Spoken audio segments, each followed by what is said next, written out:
What's up, DCS Crew? It is a mail call today here on the channel, and from none other than CJRB. Russ was kind enough to go ahead and send us some stuff after checking out the videos that I've been doing a little bit more often on Artisan, Cutlery, and CJRB. And he's like, hey man, do you want to check out a couple of things? I got a couple of things over here I'd like for you to go ahead and give me your 2 cents on. You know, do with them what you'd like. If you want to go ahead and use them as a giveaway, keep them in your pocket, do what you got to do. So I'm like, yeah, why not? All right. So obviously I didn't get the box like this. And ironically, this was sent at the same time that he sent over similar knives over to Nick Shabazz. Nick Shabazz actually got them pretty quickly because, you know, he's in California. And I mean, across the nation over here on the East Coast. And in all honesty, U.S. Postal Service sucks, and UPS isn't really as good either. I mean, they're a little bit more expensive, but this is UPS ground. There were a couple of complications. Finally, it got to me. So I do have this box that has been obviously tagged up with all of the information that's pertinent to both Russ and myself removed. And we're going to go ahead and open up and see what's inside. So stay tuned.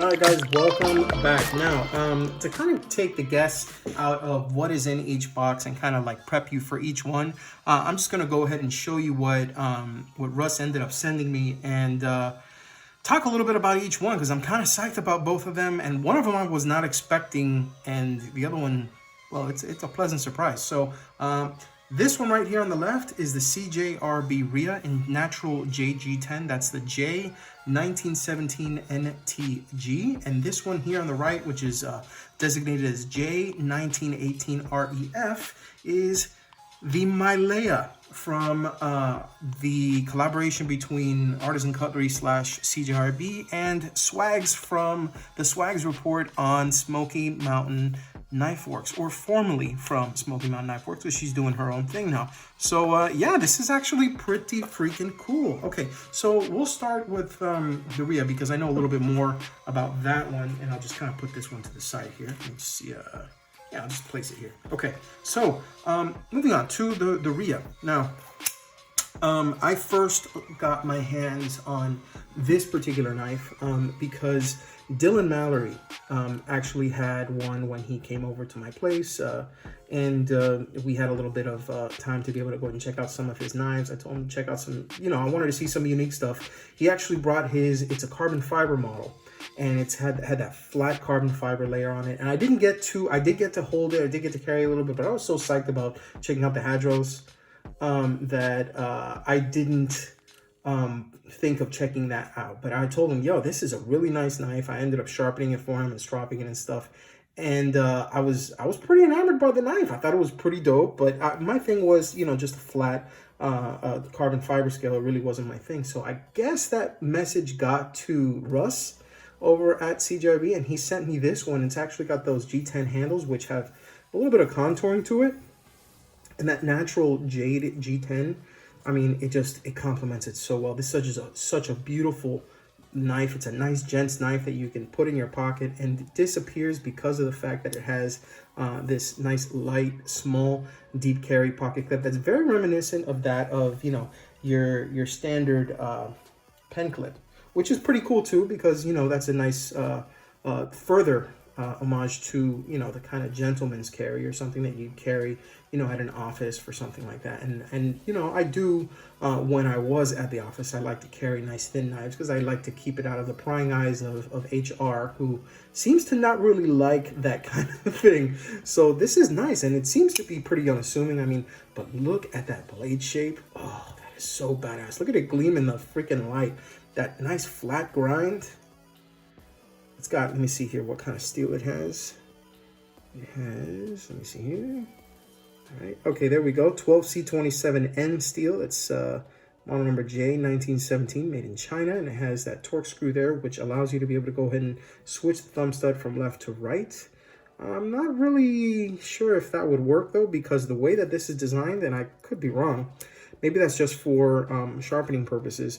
This is actually built so that the thumb stud actually collapses into this part of the scale, and then it allows the lock here. So yeah, it's probably just for sharpening purposes, or maybe just taking it down and working on it. But in any case, such a beautiful freaking knife. And check this out, guys. Okay, whoa.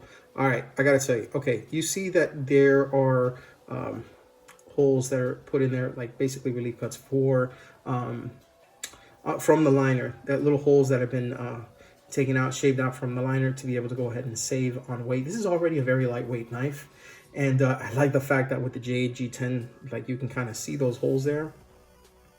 Maybe you can see them there with the right light, but it is tapped only for right hand carry. But check this out, guys. It's got the deep carry clip milled into the freaking scale and flat screws. They did it, guys, and it's a budget model. Oh my God, yes. It's a stainless steel that is not 9CR18 MOV, and it's not freaking D2. So kudos to CJRB. I really got to do a review on that one. I can't wait to get it back into the office, but it's not just to do work, it's to be able to carry these office knives again. Holy crap, dude. So, okay, on to the next one. All right, I'm pretty psyched about this because I don't know too much about it, but I know enough to be able to probably bullshit for about 3 minutes or so. So let's go ahead and check it out. Okay, so model J1918, okay, dash REF, which is probably the variant, which is the red and beautiful black accents with the red thumb stud. This is pretty dope. It opens two ways. You have the fact that you can use this as a front flipper. Let me try this again. I'm sorry, I'm a little, there we go. All right, so you got that set up. Beautiful freaking knife, man. And yeah, you can also use the thumb stud too. It actually works really well on this. Okay, so there was a little bit of smudging on it, so I'm gonna go ahead and clean it here so you can get the full effect on it. I'm not trying to be OCD or anything, just trying to go ahead and make sure you get the full effect here. You know, I mean, if it's new, it needs to show as new, right? Okay, well, that's a little bit better. All right, by the way, artisan. All right, that didn't come with the mail, by the way. That's something that I already had. I probably picked it up at SHOT Show. But anyways, yeah, really nice. Actually pretty small. Let me go ahead and see if I can put it next to this one right here. This is the Rio, which is already a pretty small knife. Pretty freaking small. Wow, okay. So, and this is actually, this is my Hogue Deca. I'm gonna put this right next to it.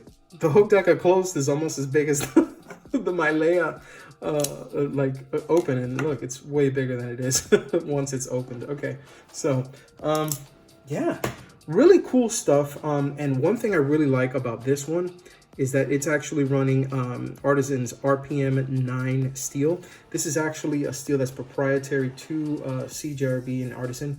They're going to be using it in their knives a little bit more often. They've used it quite a bit, and I mean, with the kind of the thin stock that's on this, it's, you know, it actually tapers to a very nice thin stock thanks to this really nice high grind. It's going to be a great slicing knife. And it's going to be, it's a small knife too. I don't know if this was something that was meant specifically to fit into like a fifth pocket, but I think it would do really well with that. And you have, you know, like just the thumb stud, and you have the front flipper. And I gotta tell you, with this variant, the red with the black, you don't see a lot of that often, but it pops with this. I mean, it's a nice knife, guys. You cannot deny this. And obviously, you know, you have the Swagg's insignia right there, formerly of Smoky Mountain Knife Works, Swagg's report, I think. Excuse me. And unlike the Rio, though, it does have the deep carry clip, proud of the scale, and it has the standard. No, it has flat screws in it. Okay, cool. But it also is tipped for left and right hand carry. Okay, that's pretty cool. They are both liner locks, both G10. This one does have. They have liners on both sides. Let me look here. Come on, show it to me. Is it, yeah, it does look like it has liners on both sides. There is some weight savings on this side. Let's see if I can go ahead and see this a little bit better. Yeah, looks like here's a hole there. And on this side, it doesn't seem to have a whole lot of, no, it doesn't have any holes on the other side. No skeletonized lining on the other side, I believe. Actually, yeah, there is. There's just a Or is that a reflection? Yeah, it's probably a reflection, actually. Okay. Yeah, so it does have some skeletonizing on the lock side. It is a liner lock, but it's not, I mean, it's already a pretty light knife as it is, man. So yeah, pretty cool. Okay, nice. Dude, Russ, you are the man. And by the way, guys, if you haven't gone ahead and checked it out already, Dylan Mallery has a store that's open. You can, I think it's through Shopify, but you do want to go ahead and check out his two channels. You can see Mallery Designs or Sinister Kane. Sinister Kane is actually his standard site. It's more of like Dylan stuff, so it's, I guess it's for its homies. But Mallery Designs, he should have it on there too. He has swipe right mugs and paraphernalia, I'll say it like that, collectible memorabilia, and he also has just his Dylan Mallery Designs. He has really cool stickers out. He has buttons. He has t-shirts, hoodies, you know, slim hoodies, a little bit of everything, hats, mugs. I gotta buy something from him because I gotta go ahead and support him. And honestly, if you have any of his knives, I would tell you to go ahead and reach out and at least get a little something, you know, to support him too. He's put a lot into this community, and you know, he loves the community loves him. So be sure to go ahead and check him out on his website, on his Instagram. And again, it's going to be Mallery, Mallery Designs. Go ahead and look it up that way, or just his name, Dylan Mallery, and it should be able to show up. That's his insignia, so when you see that, you know it's legit. Now, that being said, this is my mail call for the day. I got a couple of other ones of these coming, so stay tuned, and I'll go ahead and post those in turn. But in the meantime, guys, just remember, whether it's the CJRB RIA, even the Mylea, or even something from the US, like my TR3, just remember, if you EDC, think of DCS. You guys have been great. Thank you so much for everything. I've got so much to be thankful for, and one of those things is you.